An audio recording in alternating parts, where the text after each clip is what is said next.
Good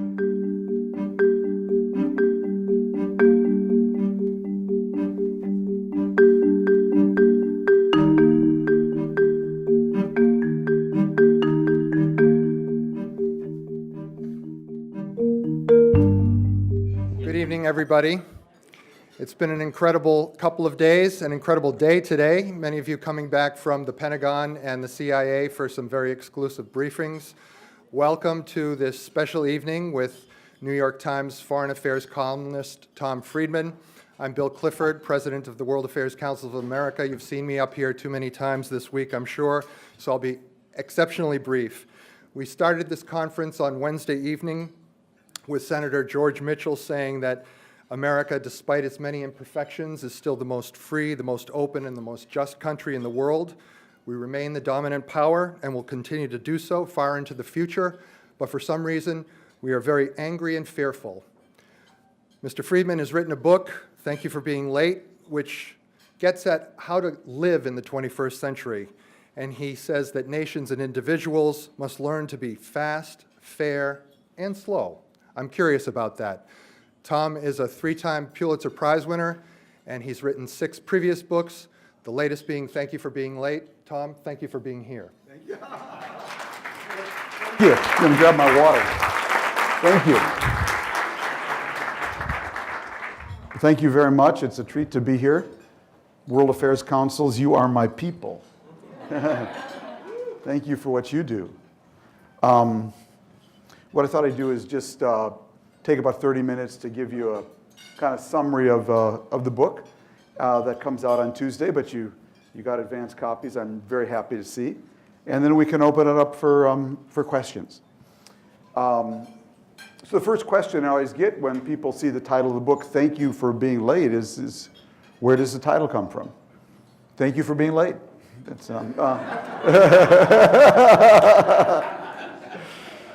this is going to enter the English language. It actually comes from, I actually work down the street around the corner on 17th and I. That's the New York Times Washington Bureau. And I often meet people for breakfast at the Hay Adams Hotel. And every once in a while, someone would come 15, 20 minutes late. And they'd say, Tom, I'm really sorry. Is the weather, the traffic, the subway, the dog ate my homework? And one day I said to one of them, Peter Corsell it was, I said, Peter, actually, thank you for being late. Because you were late, I've been eavesdropping on their conversation. Fascinating. I've been people watching the lobby. Fantastic. And most importantly, I just connected 2 ideas I've been struggling with for a month. So thank you for being late. People started to get into it. They'd say, well, you're welcome. Because they knew that what I was doing was actually giving them permission to pause, to slow down, to reflect. In fact, my favorite quote from the beginning of the book is from my friend Dov Seidman, who says, when you press the pause button on a computer, it stops. But when you press the pause button on a human being, it starts. That's when you start to rethink, reflect, and reimagine. And what this book is about is why we need to do so much of that just right now. Now, the book actually begins, it was an accident waiting to happen, I guess, because the book begins with a pause. I actually paused to engage with someone who I wouldn't normally engage with. I live in Bethesda, Maryland, and I take the subway to work once a week, roughly. For me, that involves driving from my home in Bradley Boulevard. I drive to the Bethesda Hyatt. I park in the public parking garage beneath the Hyatt, and I take the Red Line into DC. Well, 3 years ago now, I did that one day. Went into DC on the Red Line, came back, got my car, had my time-stamped ticket in my hand, drove to the cashier's booth, handed it to the cashier.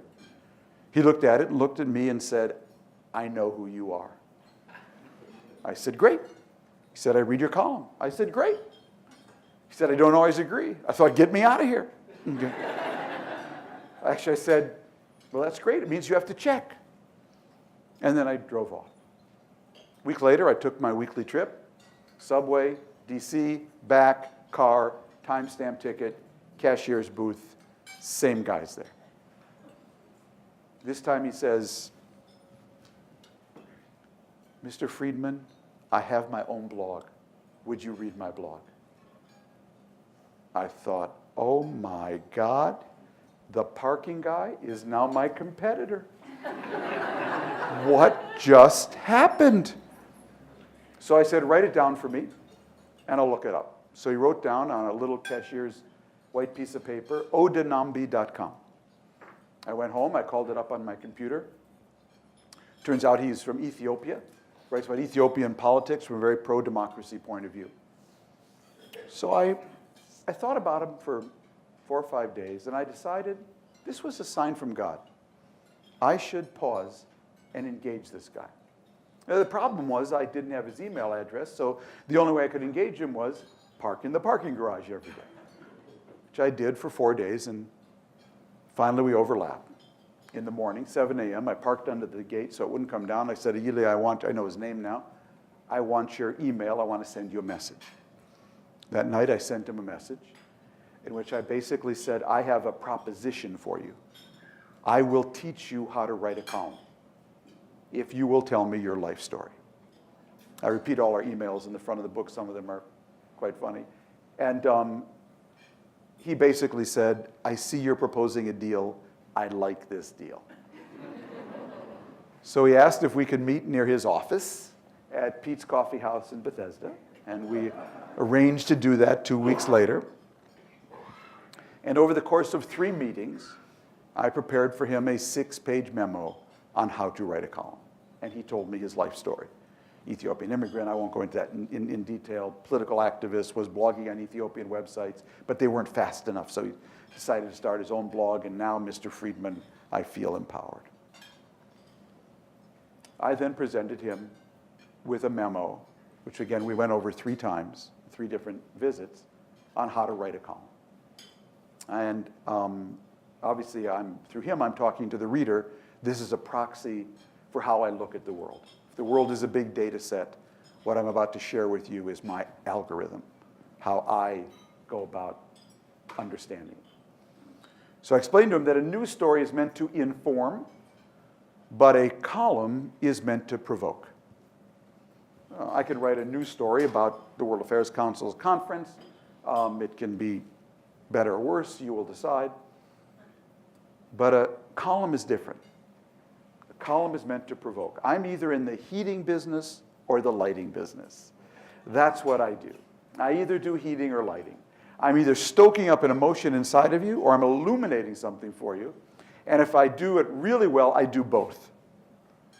But to produce heat and light in the column sense requires a chemical reaction. You have to combine 3 substances. First thing you have to combine is what is your value set? How do you lead into the world? Are you a communist, a capitalist, a neocon, a neoliberal, a libertarian, a Keynesian? What is the worldview you are trying to promote and push? Second, and this is the thrust of the guts of the book, how do you think the machine works? So the machine is my shorthand for what are the biggest forces shaping more things in more places in more ways on more days.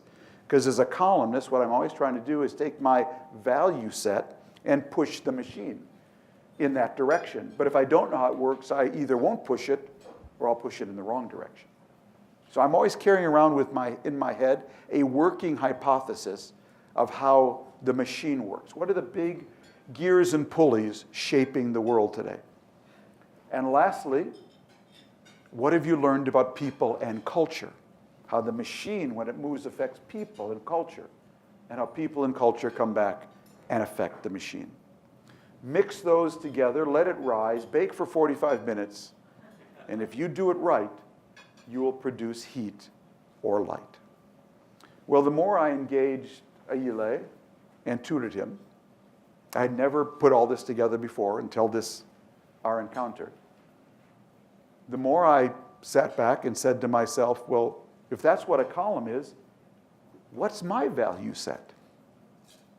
How do I think the machine works today? And what have I learned in 40 years of journalism about people and culture?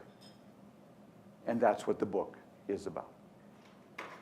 So the first part of the book is called Accelerating. Because my argument is that how the machine works today, what is shaping more things in more places, in more ways, on more days, is that we are currently in the middle of 3 nonlinear accelerations, all at the same time, with the 3 largest forces on the planet, which I call the market, Mother Nature, and Moore's Law. So Moore's Law, coined by Gordon Moore 52 years ago, co-founder of Intel, that the speed and power of microchips will double every 24 months. If you put it on a graph, it looks like a hockey stick. Mother Nature is climate change, biodiversity loss, global average temperature, population growth. Put it on a graph, it looks like a hockey stick. And the market for me is digital globalization, not your grandfather's globalization, not containers on ships. That's actually going down. But everything that's being now digitized and globalized through Facebook, Twitter, PayPal, and all these other programs that we have.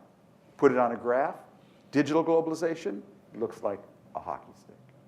We're actually in the middle of 3 hockey stick accelerations, all at the same time, with the 3 largest forces on the planet, and they're all interacting with one another. More Moore's Law drives more globalization. More globalization drives more climate change. More climate change drives more refugees from Africa who now have cell phones in order to see just where they want to go and to communicate and create illicit networks to get there. All these things are intertwined and swirling together. So let me break them down. I'll talk about the first one just a little bit, the acceleration in Moore's Law, because that's really the driver of all 3. So my chapter on that is called What the Hell Happened in 2007? People say, 2007? Such an innocuous year. Why is this guy talking about 2007? Well, here's what happened in 2007. Steve Jobs came out with the iPhone in January 2007. Facebook opened itself out of high schools and universities and globalized all over the world in 2007. Twitter, which was founded in 2006, went global in 2007. Jeff Bezos gave us the Kindle in 2007. Google bought YouTube in 2007. Google came out with Android in 2007. Airbnb rented his first room in 2007. IBM Watson, the world's first cognitive computer, was started in 2007. Have you ever seen a graph of the price of sequencing a human genome? I think I might have it here. That's what it looks like. Looks like a waterfall. Starts at $100 million to sequence one human genome in 2001. And then you'll see it goes over a cliff. Trace your finger down at what year that happens, 2007. That's the growth in solar power. Starts to take off in 2007. That's the cost of generating a bit of data, a megabit of data. And on the white line, you see how it goes down. And then the speed at which data is transmitted. That's actually the foundation of social networks. You see the 2 lines cross in 2008. That's Moore's Law. That's cloud computing. The cloud was born in 2007. The first year it shows up is 2008 on the graph. And in 2007, Intel, for the first time, went off silicon to extend Moore's Law and the doubling. It introduced non-silicon materials into its chips. In late 2006, the internet crossed, for the first time, 1 billion users. Turns out 2007 was the single greatest technological inflection point, possibly since Gutenberg invented the printing press. And we completely missed it because of 2008. So right when our physical technologies just leapt ahead, like we were on a moving sidewalk in an airport that suddenly went from 5 miles an hour to 50 miles an hour, and we all felt it. We all felt the ground moving under our feet. Our workplace, our commerce, everything was changing around us. Right when that happened, our governments went into gridlock over the paralysis ignited by the greatest economic recession since 1929. So our physical technologies leapt ahead, right when our social technologies, all the learning and adaptive tools we need to keep up with them, completely froze. And we are now living in that dislocation, and this election was all about, in my view, that dislocation. Here's what it looks like on a graph. This graph was drawn for me by Astro Teller. He's chief astronaut of Google X. Google X is their research arm. I was sharing this thesis with Astro, and he drew this on a 3M sticky. So the blue line across the middle, that's the average rate at which human beings and societies adapt over time. It has a slightly positive slope. The white line below is technology. Let's call that Moore's Law. If you lived at the far left end of that line, if you lived in the 11th century or 12th century, your life didn't really change from one century to another. Then we get Galileo and Copernicus and eventually microchips and Intel, and the line starts to go due north. Then Astro drew a little diamond, and he put etched next to it, "We are here." We're now at a point where technology, because of the exponential nature of it, is actually moving faster than the average human being in society can adapt. That's the challenge we face today. And then he drew this graph. He drew a little white line up from the blue line to meet the diamond where it is. And on it he put learning faster and governing smarter. That is the challenge we have as a society today. Societies all over the world. How do we lift that adaptation line to meet the slope of where technology is taking us? Now, what produced 2007 is the fact that it wasn't only microchips that were in a Moore's Law, a doubling. And maybe the hardest thing for the human mind to grasp is the power of an exponential. Because it's just something we rarely encounter. The only time you really encounter it in your life is when you are merging onto the highway and you suddenly go from 10 miles an hour to 60 miles an hour really quickly. That has a feeling of accelerating exponential. You wouldn't want to live your life, though, going from 0 to 60 every day. But that's basically what we're now doing. So Andy McAfee and Eric Brynjolfsson, in their book, The Second Machine Age, to illustrate the power of an exponential, they tell the story of the man who invented the game of chess, gave it to the king. King loved it, said, "How can I reward you, good sir?" The man said, "I just want to feed my family." "What would you like?" the king said. "I'd just like you, your highness, to take 1 grain of rice and put it on the first square of my chessboard. Put 2 on the next, 4 on the next, 8 on the next, 16 on the next, 32 on the next. Just keep doubling them, and my family will be fine." And the king said, "Well, of course it shall be done," not realizing that when you double something 63 times, the number you get is close to 18 quintillion. That's just doubling something 63 times. And as Andy and Eric point out, we just entered the second half of the chessboard of Moore's Law, where the numbers start to get really big. And you start to see, as a result, really funky stuff. You start to see cars that can drive themselves. You start to see Watson's computer, which 2 weeks ago composed a song that in 48 hours went to number 4 on iTunes. Co-composed a song. He did it with a songwriter. You start to see really funky stuff. But the doubling never stops.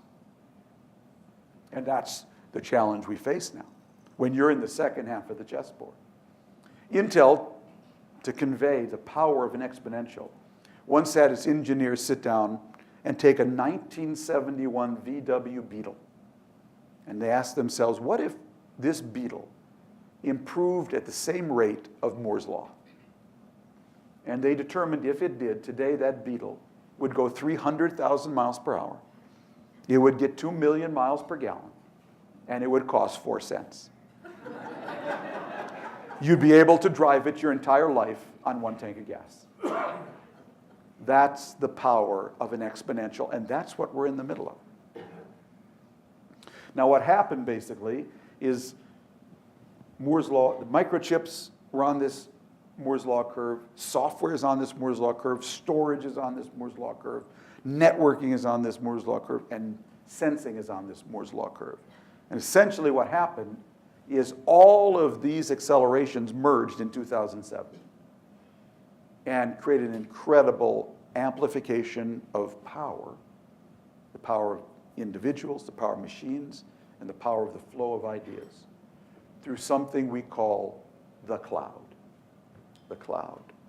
But I never use the word the cloud because it sounds so cuddly, sounds so fluffy, sounds so soft. Sounds like a Joni Mitchell song. I've looked at clouds from both sides. This ain't no cloud, folks. This is what I call in the book a supernova. The supernova, the explosion of a star, is the largest force in nature. This is an ever-increasing supernova. And it is now at the center of everything. And the way you thrive today is to plug into the flows, that's the acceleration in globalization, off this supernova. After all, where did you want to build your town in the Middle Ages? You wanted to build your town on a river, because that gave you power, it gave you food, it gave you ideas, and it gave you transportation. You wanted to build your town on the Amazon. Where do you want to build your town today or your company? You want to build it on Amazon.com. Okay. You want to build it on the flows coming off this supernova. That's the acceleration of globalization. I won't go into it tonight. Third, the acceleration in climate and Mother Nature. I can't go into it tonight, but trust me, it's there. And all three are swirling together now. So what this swirling together of these three is doing, what this machine is now doing as a result, it ain't just changing things. It is fundamentally reshaping 5 realms. It's reshaping the workplace, it's reshaping politics, it's reshaping geopolitics, it's reshaping ethics, and it's reshaping the community. And the second half of the book is how I imagine all 5 need to be reshaped in the age of acceleration in response to these accelerations. So I'll just give you a couple examples and we'll open it for questions. My chapter on politics is, it's basically, it's called Mother Nature's Political Party. And basically what I argue is these 3 accelerations are like 3 climate changes at once. We're not just in the middle of one climate change. We're actually in the middle of 3 climate changes at once. We're in the middle of a change in the climate. We all know that. By the way, winter has not arrived yet in North America, you may have noticed. Canada's experienced temperatures in the last 2 weeks 30 degrees above the norm. That is an aberration that is absolutely unprecedented. We're in the middle of a climate change. We're in the middle of the change of the climate of globalization. It's fundamentally changing from containers on ships to digital globalization, tying everyone together. And we're in the middle of a change in the climate of technology because of Moore's Law. We're in the middle of 3 climate changes at once. So what do you want when the climate changes? You want 2 things. You want resilience. You need to be able to take a blow because crazy stuff happens. But you also want propulsion. You want to be able to move ahead. You don't want to just be curled up in a ball.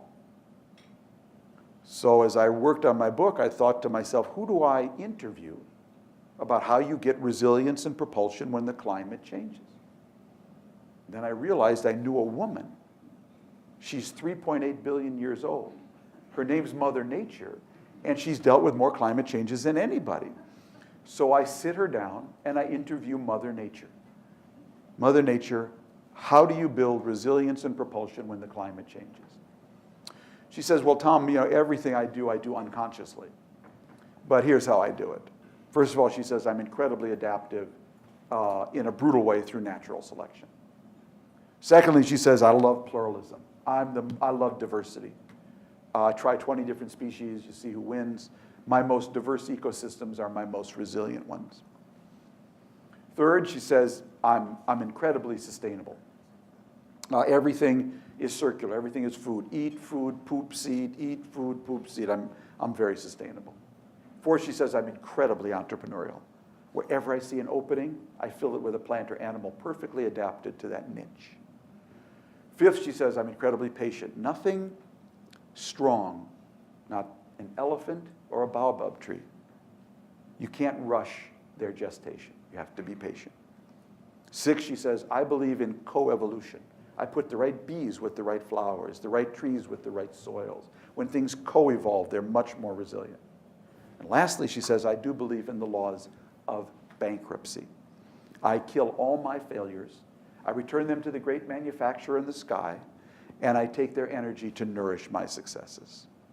My argument is that in the age of acceleration, the political party, the country, the company, the community that most closely, consciously mirrors Mother Nature's killer apps will be the one that thrives in the age of acceleration. And in order to drive that point home, I imagine what would have happened had Mother Nature run in this election. What would Mother Nature's political platform be? What would Mother Nature's party stand for? And this is a proxy, I think, for my view of politics in general. I believe all our parties are blowing up. Don't be fooled by this comedy, C-O-M-I-T-Y, not C-O-M-E-D-Y. We're now seeing between Trump and the Republican Party just blew up. Okay, they're patching it together here. The Democratic Party is blowing up. The conservative, the Tories in England are blowing up. The reason they're all blowing up is these parties were designed to answer different questions. They were actually designed to answer the questions of the Industrial Revolution, the New Deal, the early IT revolution, and civil rights. The question you have to answer today is how you deal with these 3 accelerations, how you get the most out of them for your people and cushion the worst. So my own politics, as a result, very much is like Mother Nature, very co-evolving, very hybrid, and very heterodox, because that's how you produce resilience in nature. So my own politics is I am to the left of Bernie Sanders on some issues. I believe we should have single-payer health care. If it can work for Sweden, I don't see why it can work for us. It can't work for us. And at the same time, I believe I'm to the right of the Wall Street Journal editorial page. I believe we should abolish all corporate taxes and replace them with a carbon tax, a tax on bullets, a tax on sugar, and a small financial transaction tax. I would get radically entrepreneurial over here to pay for what I think are going to be stronger safety nets over here, because the age of acceleration is going to be just too damn fast for a lot more people. So I believe these 2 ideas have to co-evolve. Unfortunately, in our politics, that's not allowed. If you're for safety nets, you're never for entrepreneurialism. And if you're for radical entrepreneurialism, you're never for safety nets. It's the party that synthesizes the 2 that I believe is the party that will produce resilience in the age of acceleration. There's a lot more to my political party than that, but that's the main idea. Let me close by talking to you about geopolitics. Now, right at the heart of your world of world affairs, because I believe geopolitics is also being transformed by the age of acceleration. My chapter on that subject is built around Get Smart, a wonderful sitcom in the 60s. Don Adams was a secret agent, Agent 99, and his sidekick, Agent 86. He had a shoe phone. It was a spoof on James Bond. We're going to have a little test here. Who can tell me the name of the organization Don Adams worked for? Oh, good, very good. You get a double autograph. Now, great. Who can tell me the organization they fought against? Oh, you guys are good. You're World Affairs Councils, of course, okay? Great series. It was not only was it a great series, they were ahead of their time. You drove a Sunday tire.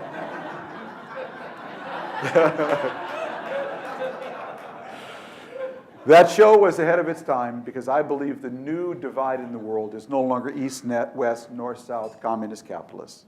I think the relevant geopolitical divide in the world in the age of accelerations is between the world of control and the world of chaos, what I call the world of order and the world of disorder. And managing geopolitics in this age is going to be hell on wheels. If anybody from the Trump campaign calls you and offers you to be Secretary of State, tell them you had your heart set on agriculture, okay? You'd like the plane, but you really are dreaming of ag, okay? Because there is no more difficult time in my lifetime, I believe, to manage geopolitics than today. Because in the age of acceleration, you have to manage not one balance of power, you have to manage four. And you have to manage all four at the same time, and they're all interacting. First of all, you have to manage the very old and traditional balance of power between great powers, America versus Russia, America versus China, China versus Russia, etc. You know that story. Roman can bring you up to date on it. If you don't, I'll set that balance aside. But three other balances now you really have to manage. The first is the balance between basically weak states and disintegrating states and strong states. What happens in the age of acceleration, the 50 years after World War II, 50 years of the Cold War, were a great time to be a weak little state. Great time to be a new weak state. Because there were two superpowers out there competing for your affection, throwing money at you, educating your kids at Patrice Lumumba University in Moscow or Wichita State in America, building your government house, your stadium. If you were Syria, they'd rebuild your army 3 times after you lost war to Israel. Life was good. At the same time, every country had a demographic dividend, lots of young people, few old people. Climate change was very moderate, and China was not in the WTO. Couldn't take your low-wage labor. So there's lots of basically physical work for your startup population. The 50, 60 years of the Cold War were a great time to be a weak country. In the age of acceleration, everything flips. Now there's no superpowers who want to throw any money at you because they know all they win is a bill. Everyone now has a demographic deficit. Lots of old people, few young people, virtually everyone. Now climate change is hammering everybody. And China's in the WTO and can take your low-wage labor overnight. I was in Egypt for Tahrir Square. I was there for the revolution, 3 weeks, first 3 weeks. End of 3 weeks, I went to come home.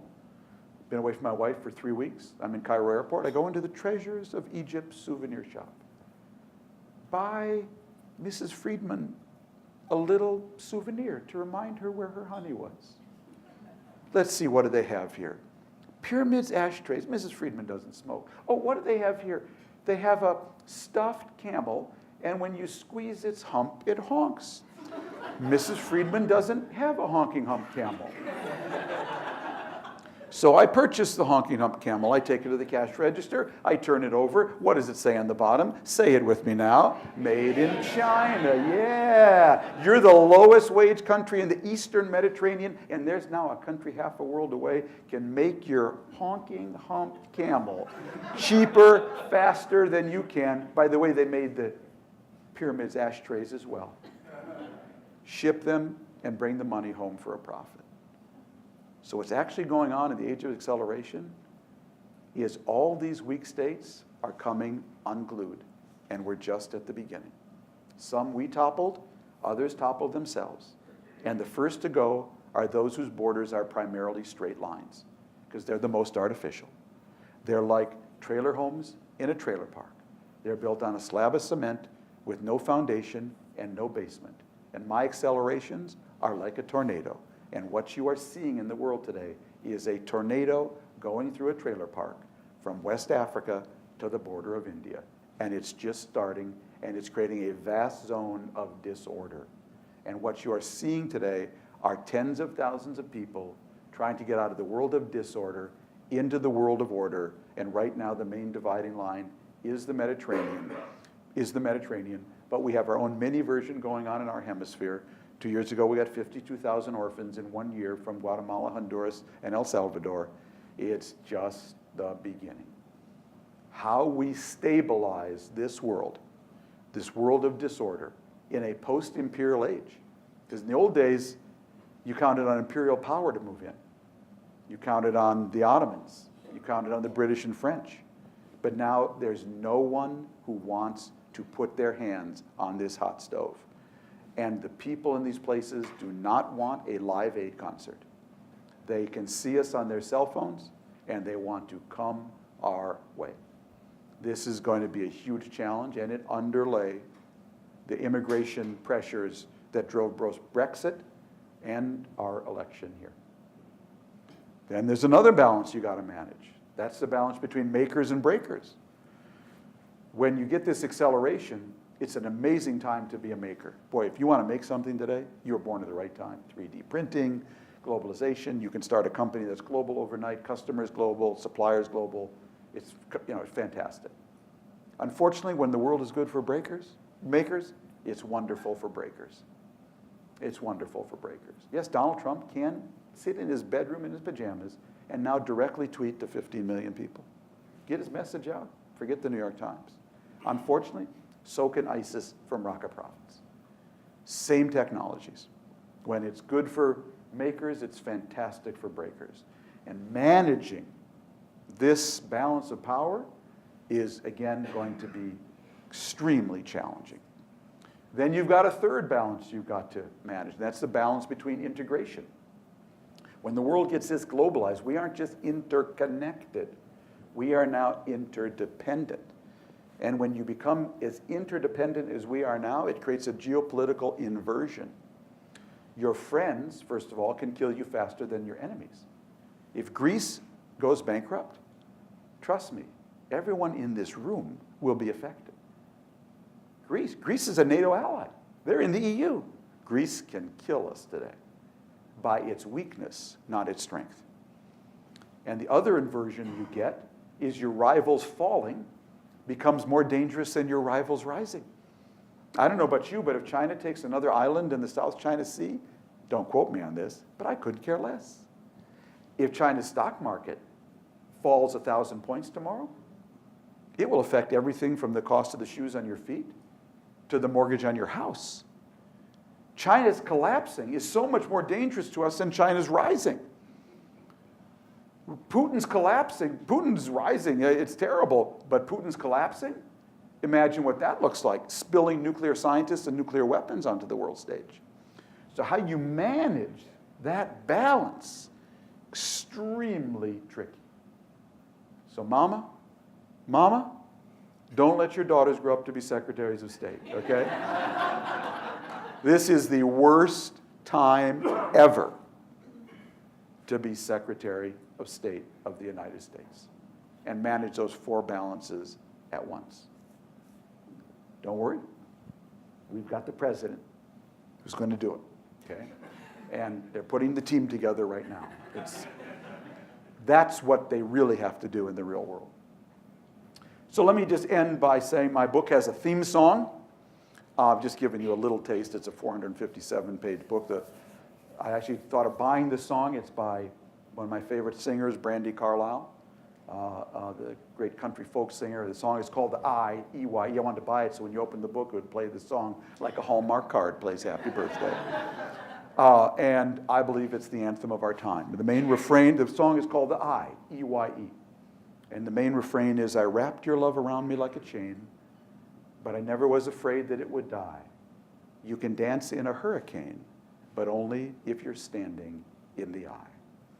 And I believe what we are going to have to do in the age of accelerations is to dance in a hurricane. We have leaders telling us, no problem, I will build a wall to the hurricane. And what my book argues for is you have to build an eye. The eye is a healthy community that can move with the storm, draw energy from it, but produce a platform of dynamic stability within it. And I think that will be the big divide in politics going forward. Thank you very much. Thank you.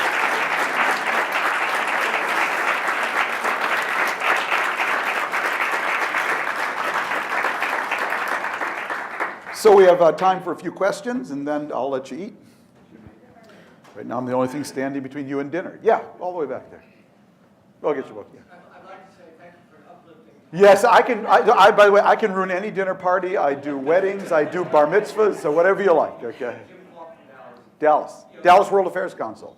Great World Affairs Council. Jobs are so important, and just a few weeks ago, we had a meeting with Bob Rubin, and he said that perhaps within 10 to 15 years, 45% of the jobs that we now know will be gone. And we're talking so much about innovation for our educational system, and so many of Right. What's your prescription to create the jobs? It's a very good question, and really it's the essential, the biggest question out there. First of all, I approach it with great humility. I think we are in a big transition. You know, the most dangerous time to be on the streets of New York City were when cars were just being introduced and horses and buggies hadn't yet been phased out. You never knew where you were going to get hit, you know. And so we're in one of those transitions now, where you knew what you had, but you don't see what's coming. So I have sort of two broad pieces of advice. The first is I think the best jobs going forward are going to be what I call STEMpathy jobs. They combine STEM skills, science, technology, engineering, and math, and human empathy. So, you know, IBM Watson has now read and ingested basically and understood every article ever written on cancer. Let me repeat that. IBM Watson has ingested every article ever written on cancer. So there is no doctor that can match that. So what skills does a doctor need now? Well, now, very different skills. Now who can ask Watson the best questions? And then who can take those answers and apply them to another human being? Watson can't do that. So I think the best jobs, and there's actually data that shows this, are those that combine STEM skills and human empathy. Because we're now going to discover really what does it mean to be human in the age of intelligent machines. And so jobs that combine the two, I think, are going to be the best jobs. That's a broad point. My second point is, from a national point of view, when you're in a transition like this, you have to do what is really the hardest thing, I think. But the country that does it, and again, this is following Mother Nature, because I look at things very much through natural systems, is do two things. One, keep yourself as open as possible. Because the more open you are, the sooner you'll get the signals first. You'll be able to attract the smartest brains. You'll be the most flexible. Keep yourself as open as possible and educate your people as much as possible. And then let the magic of America happen. I was at a conference in September. There was a woman there, her job was tagging sharks for Twitter. Imagine your kid comes home from college, Mom, Dad, what do you want to do when you grow up? They say, I'd like to tag sharks for Twitter. Well, you couldn't be an ophthalmologist who had tagging sharks for Twitter? I mean, whoever thought there was a job tagging sharks for Twitter, okay? But there is. You'll never see them coming. You'll never see what the human mind will do. But the worst thing we could do now is close up and not insist that everyone get more educated. And if we do that, that's the road to ruin. Yeah, I'll go around to start back there. Yeah, that you, and then we'll move up. Yeah, yeah. I'm thinking about megatrends past. Mm-hmm. I'm always comforted by the fact that we had a very focused, attentive fourth state, keeping an eye on things, Yes. reporting on the news side, offering opinions on the content-based side. The fourth estate has been significantly impacted by some of the megatrends you touched on. And I'm wondering, in this closer centennial year, are we going to be okay without the old fourth estate like we used to Yeah. have as far as explaining megatrends? And how does that affect our democracy? Well, that's such a thoughtful question, and so important, and I'm deeply disturbed and worried by it. You know, the Washington Post had a truly troubling story on their front page. I think it was yesterday. I read it online. I'm pretty sure it was yesterday. They interviewed this guy who claims he got Trump elected through his fake news. I mean, he's there. I put out the story that the Pope endorsed Trump, and you know, I mean, we have a real problem that we're all now. So much of our lives have moved into cyberspace. How we do business, how we communicate, how we read, how we get our news. But what it means is they've moved into a realm where we're all connected, but nobody's in charge. When they move from the terrestrial world to cyberspace, that's what happened. I can't get into it tonight, but I have a whole chapter on this called Is God in Cyberspace? And it really is a proxy for what values will reign there. And it becomes very important because cyberspace, the internet, is actually an open sewer of untreated, unfiltered information. So if you don't have citizens who you've built the internal filters into, children, your kids, students, and citizens, that can filter this untreated sewage, basically, that comes through it and find the gold nuggets and the truth in it, we have a real problem. And I think this election Look, we just had an election that was deeply influenced by the KGB or its successor organization. They basically hacked our election. And so I really don't know. It's a real problem for an institution like mine. I love the New York Times. I think it's the greatest newspaper on earth.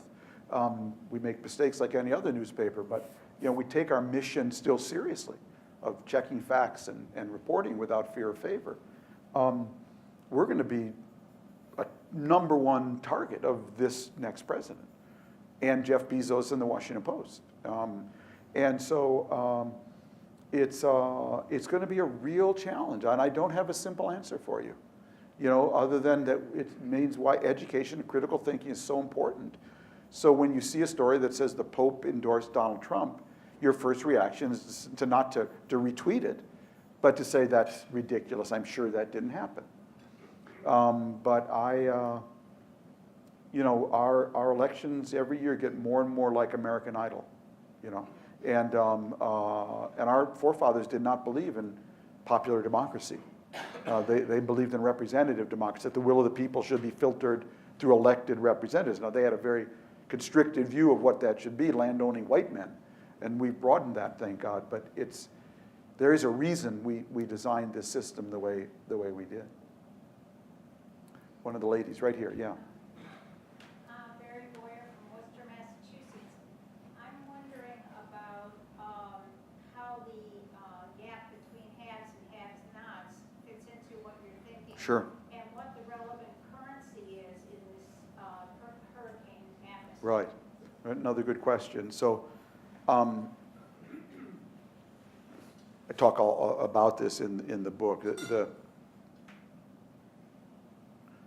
The last part of the book is about growing up in Minnesota, because that's where my values came from. They didn't come from a philosopher or a philosophy. I grew up in an amazing community. And there's a congressman in Minnesota. I grew up in a little town outside of Minneapolis, town/suburb called St. Louis Park.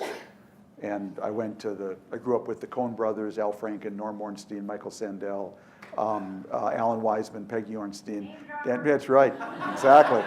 We all went to the same high school, and this wasn't in the Upper West Side, okay? This was a freaky little town. The Coen brothers movie, A Serious Man, was about our little neighborhood. So there's a congressman from Minnesota. I raise this because I grew up in those really 20 glorious years of 1950 to 1970. And what was great about those years, as this Minnesota congressman said, is that growing up in Minnesota in the 60s and 70s, you actually needed a plan to fail. You actually needed a plan to fail. There was so much wind at your back.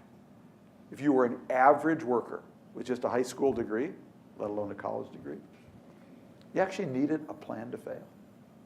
Today, you need a plan to succeed.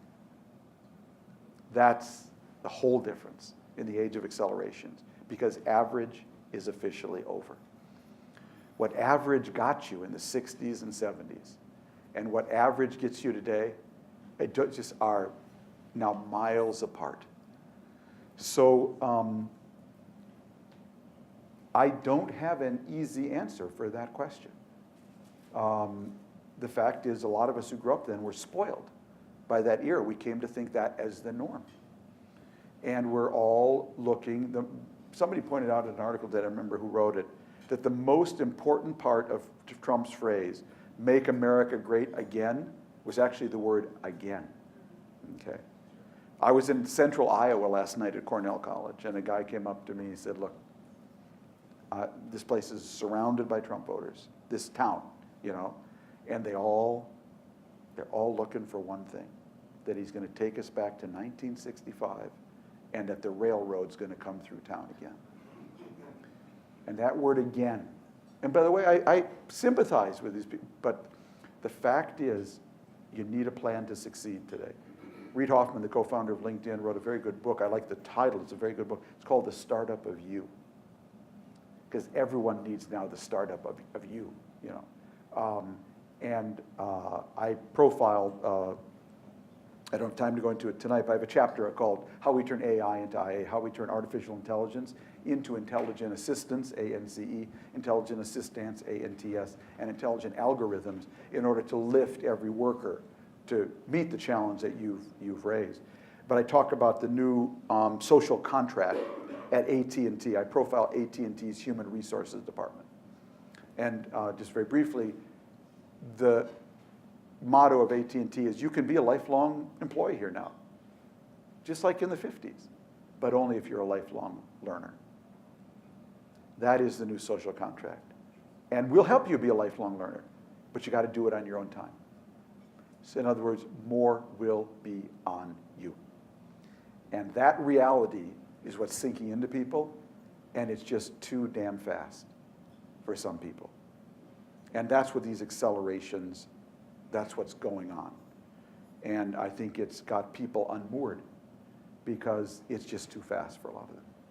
And I don't have a simple answer, but that's why stronger safety nets over there, more learning opportunities, more entrepreneurialism over here. I think I got time for a couple more. Yeah. I'm Mitzi Wertheim.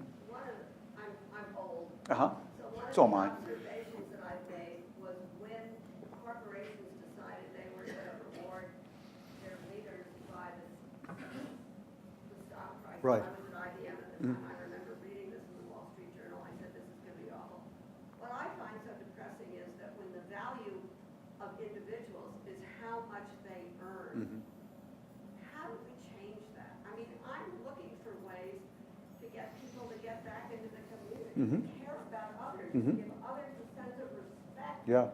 and dignity, whether they're a bus driver or a policeman or sweeping the streets. They're making our lives better.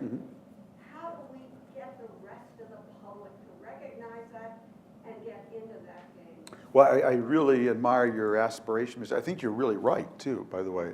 That's why my book really ends on the whole notion of rebuilding community, because I think actually the proper political building block for the 21st century is not going to be the nation state. It's too distant, paralyzed. We still need national government for security and currency and whatnot. It's not going to be the single family either, because the single family is now too weak and frail, and too many are single parent families. It's going to be the healthy community. And I have a whole section on what that means, how we try to nurture that. But it's for exactly the reasons that you talk about, that anchoring people in healthy communities where they feel protected, connected, and respected is how you enable people to basically dance in the hurricane. Thank you. Yeah. I just want to see about, yeah, right here. How likely is it those healthy communities are going to be online in different countries rather than physical? I personally don't believe in virtual communities. I believe in people I can touch, see, feel, and collaborate with. So I actually talk the talk of globalization, but I do not walk the walk. So I am actually not on Twitter. If you're talking about me on Twitter, have fun, because I never look at it. I'm not on Facebook, never look at it. I actually like to meet people and engage with them face to face. So that's my take. One last question, yeah. Karen from Boston. In 2006, I talked with a state store manager. He said there's a store down south, and he said he was the best job opportunity in town, and he basically was offering help on the town jobs. That was 10 years ago. All these stores, all these towns that allowed, they had their tax base growing, therefore the schools probably. Right. And therefore, they're looking at it as part of the, I mean, it's a great idea from Mary Hoffman. He went to a private school. What about everybody else? And what about especially these towns? How do they compete when, it's like trying to tell them to drive a race car. And Right. they don't have any real return. Right. Look, it's going to be challenging. This isn't the first time we've faced that challenge, though. Look, if horses could have voted, there never would have been cars. We've been through these transitions before. All right. I mean, this isn't the first time we've been through a disruption. People got dislocated. And one of the things about living in a small town now is that you actually can learn online. There are myriad opportunities that didn't exist before. But it starts with having leadership that can connect people to those opportunities. If you're waiting for the 60s to come back, though, I think you'll wait a long time. You know, so, and that's why I think leadership is so important today, because when we just needed to go 100 miles at 5 miles an hour, if you had a bad leader, a bad mayor, a bad governor, a bad president, you got a little off track, you could get back on track very quickly. When you need to go 10,000 miles at 1,000 miles an hour, small errors in navigation can have huge consequences. You can get so far off track so fast that getting back on track is just enormously painful. And that's what I worry about in our country right now. I spent the last 3 years trying to figure out where we are. It's all I've been doing is working on this book and writing 1 column a week. And I don't even pretend to say I figured it out, but I have been trying to connect a lot of dots. And I will tell you this, I've had the field to myself, okay? Because everybody else is chasing politics in the polls and up and down. And you know, when you don't know where you're going, any road will get you there. And that's why I think having leaders who understand how the machine works has never been more important. So thanks to you very much. Thanks for having me. Thank you. Thank you. Thanks. Ladies and gentlemen, the inimitable Tom Friedman, Miss Genius. Thank you. Missed me by that much. Thank you.